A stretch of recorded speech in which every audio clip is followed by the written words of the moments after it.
ഞാൻ പോവാ ഞാൻ പോവാ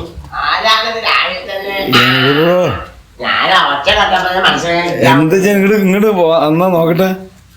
അതെ മോനെ എന്നോട് പറയാനേ 2 ദിവസമായി നീ തിന്നിട്ട്. അപ്പൊ എന്താ പൊരിയാ? ചോറൊക്കെ തിന്നിട്ട് 2 ദിവസമായി. എന്താ തിന്നാ? അതെ ഇവരോടന്ന് 15ന്റെ ഇറച്ചി കൊണ്ടിരുന്നു. കറ്റ 15 അതിന്റെ ഇറച്ചി കൊണ്ടിരുന്നിട്ടാ. അത് തിന്നിട്ട് മോനെ കൊതി പെട്ടി എനിക്ക്. എന്നിട്ട് വലിച്ചിട്ട് അപ്പൊ ആരാ ഉണ്ടായിരുന്നല്ലോ അപ്പൊ? ആരായിരുന്നു? ഇവിടെ ഞാനേച്ചൊക്കെ വർത്താനം.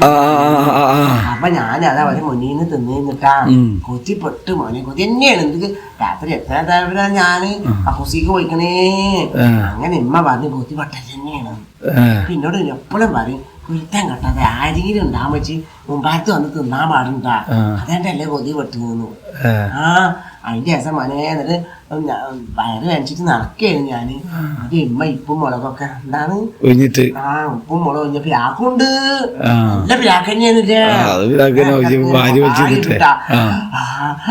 അത് കൊട്ടായി ഇടും. ഉമ്മ പറയാ അതൊക്കെ നല്ല പിരാക്കുണ്ട്. എന്നിട്ട് എന്റെ അമ്മ മോനെ അതൊക്കെ ഇഞ്ഞോടും ചെയ്യും. ഇത് കാരണം ഇത് അവൻ ചെയ്തിട്ട് ഉമ്മ ഇനി പോയിട്ടുണ്ട്. എന്തൊക്കെ മേടിച്ചിട്ട് കൊതിപ്പുല്ലുണ്ടല്ലോ അത് മേടിക്കാൻ പോയിക്കാണ്. അപ്പൊ ആണെങ്കിൽ ചോറ് കഴിക്കാനൊന്നും തോന്നില്ല. ഞാൻ 3-4 ദിവസം അതിനെ എടുത്ത് തിന്ന്. എന്നിട്ടിപ്പൊ പൊരി കൊണ്ടേ ചിന്ന് അവൻ തിന്നാണ്. വേറെ ഒന്നും തിന്നുന്നില്ല. കൊതിടണ്ടല്ലേ. എല്ലാരും മുന്നേ വെച്ച് തിന്നിട്ടാണ്. ഞാൻ തിന്നൂല. വാരി വലിച്ച് നോക്കണേ. അല്ല ഇജ്ജിപ്പോ പൊരി എന്നിട്ട് ഇല്ല എനിക്ക് ആ പ്രശ്നമൊന്നുമില്ല. മോനെ ഞങ്ങള് കോഴിക്കോട് പോയത് എന്നോട്. എന്തായിട്ട് കോഴിക്കോടത്തെ വല്യാപ്പില്ലേ ഒരമ്മയില് ഞങ്ങള് പോകാൻ നേരത്ത് പൊരിഞ്ഞ് വക്കാണം. എന്നിട്ട് എന്താ വല്യമാന്റെ അവിടുത്തെ ഒരു തണ്ടാണ് മലയെക്കുട്ടി താത്തല്ലേ അവിടെ വല്യമാന്റെ കൂട്ടുകാരി. അവര് വർത്താനം പറയാൻ വന്ന് വല്യമാനായിട്ട്. അവിടെ അടുത്തുള്ളതല്ലേ. അപ്പൊ വല്യമ്മ വർത്താനം പറഞ്ഞു നിൽക്കുമ്പോ വല്യാപ്പാട് വന്ന്. അപ്പൊ വല്യമ്മ അറിയും ഞാൻ ചായ എടുക്കട്ടെ എന്നിട്ട് അകത്തേക്ക് പോയി. അപ്പൊ ഇവര് ഇങ്ങനെ വർത്താനം പറഞ്ഞപ്പോ വല്യമാക്ക് സംശയം. വല്യാപ്പാനെ കൊറേ ചീത്ത അറിഞ്ഞു. ഞാനുണ്ടാവുമ്പോ നിങ്ങൾ മുണ്ടൂല. അങ്ങോട്ട് മോന്ത കയറ്റിക്കും ഇങ്ങോട്ട് മോന്ത കയറ്റി നിൽക്കും. നിങ്ങക്ക് മറിയക്കുട്ടീനെ കണ്ടപ്പോ വർത്താനം പറയാൻ പറ്റില്ലേ? എന്നിട്ട് മറിയക്കുട്ടി താത്ത എന്താണ് നിങ്ങൾ പറഞ്ഞു ചോദിച്ചു വല്യമാനോട്. ഒരമ്മനെ കൂട്ടുകാരാണ്. ഒന്നല്ലേടി എന്റെ സ്വഭാവം എനിക്ക് അറിയാടി. ഇത് ചെറുപ്പത്തിലേ അങ്ങനെ തന്നെയാടി. ഞാൻ കല്യാണം കഴിച്ചു കൊണ്ട അവസരത്തിൽ അങ്ങനെ അടിയെന്ന്. പാപ മറിയക്കുട്ടി താത്ത ഈ വല്യപ്പാക്കിപ്പോ തീരെ വലിച്ചല്ലോ. വലിയ മരം ഒരു സ്വസ്ഥ കൊടുക്കൂല. അങ്ങോട്ട് തിരിയാൻ പറയില്ല ഇങ്ങോട്ട് തിരിയാൻ പറയില്ല. അമ്മമാരോട് ചെറുപ്പത്തിൽ ഇങ്ങനെ തന്നെ വല്യാപ്പ കുറച്ച് ഭംഗിയൊക്കെ ഉണ്ടല്ലോ. അല്ലെങ്കിൽ ഭംഗിയുള്ള ആൾക്കാർ ഭംഗിയാക്കുന്ന തള്ളാറെ കല്യാണം കഴിക്കാൻ പാടുണ്ടാ. ഞാനിപ്പോ കുറച്ച് ഭംഗിയൊക്കെ ഉള്ളതല്ലേ. അപ്പൊ ഞാനിനി വലിയ സുന്ദരിയൊന്നും കല്യാണം കഴിക്കണ്ടല്ലേ. ഗ്ലാമർ കുറഞ്ഞ ഭംഗി കുറഞ്ഞ ആൾക്കാരെ രണ്ടാളും ഗ്ലാമർ കുറഞ്ഞായിക്കോട്ടെ. അല്ല സുന്ദരനല്ലേ? ഞാൻ സുന്ദരനായ കാരണം ഇനി ഭംഗിയുള്ള പെണ്ണെ കല്യാണം വെച്ചിട്ടുണ്ടെങ്കിലേ ഭംഗി കുറഞ്ഞ പെണ്ണെ കല്യാണം കാര്യം നടക്കട്ടെ.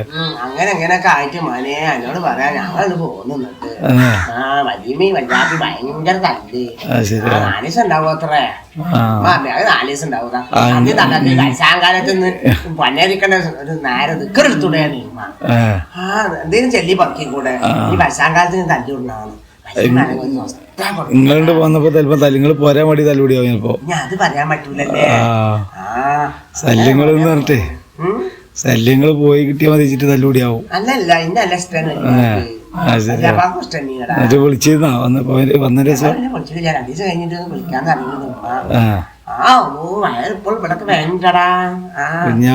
എല്ലാത്തൊരു കൊതി ഇത് ഫുള്ള് തിന്ന് തീർത്തില്ലേ ജി? ഇതാണെങ്കിൽ പഴിച്ചിട്ട് 4 ദിവസം രാവിലെ തിന്നിട്ടോളൂ. അത് കഴിഞ്ഞിട്ട് ഫുള്ള് തന്നെ റെസ്റ്റ് ഇല്ല. എനിക്കുണ്ടല്ലേ എന്റെ ബോധ്യപ്പെടും. നല്ല കുട്ടിയല്ലേ നോക്കട്ടാ. ഇജനാണ് തിന്ന് തീർത്തോട്. അതുകൊണ്ട് പോയി കിട്ടി. അത് പോയി തട്ടൂല ഇപ്പൊ ഞാൻ ചെയ്ത് ഇരിക്കട കയറിയിരുന്നോ? എല്ലാ കുഞ്ഞപ്പോ ഇന്ന് പുറത്തേക്കൊന്നും ഇറങ്ങിയില്ല, ഫുള്ള് തീറ്റ തന്നെ. വയറ് വേണിച്ചിട്ടല്ലടാ, ഇനി കൊതി തട്ടി ഇനി പിരാക്ക് തട്ടണ്ടാച്ചിട്ടാണ്.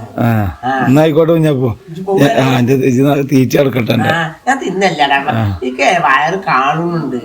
അപ്പൊ ഇങ്ങനെ മുറിച്ച് മുറുക്കി തിന്നടാ. ഇനി പിന്നെ കാണാം.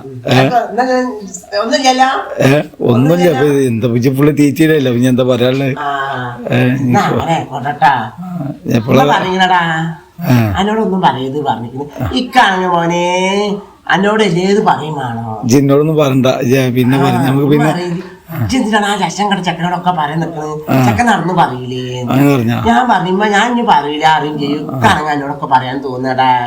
എന്താണോ അല്ലേ എന്റെ മനസ്സിലൊന്നും ഇരിക്കാത്ത കാരണം. എന്നായിക്കോട്ടെ ഞാൻ